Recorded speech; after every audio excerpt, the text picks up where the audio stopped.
ഇത് സവോള തോരനാണ്. സാധാരണ കാബേജ് തോരനൊക്കെ ഉണ്ടാക്കുന്ന അതേ പ്രകാരമാണ് ഇതും ഉണ്ടാക്കുന്നത്.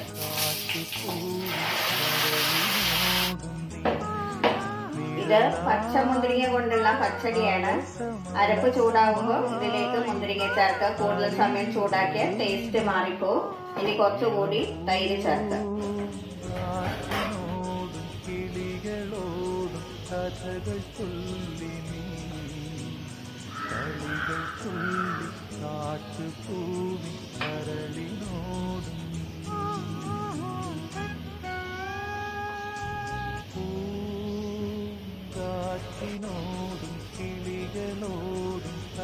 ഇത് ഞാൻ കോഴിക്കോട് ലുലു മാളിൽ നിന്ന് വാങ്ങിച്ചതാണ്.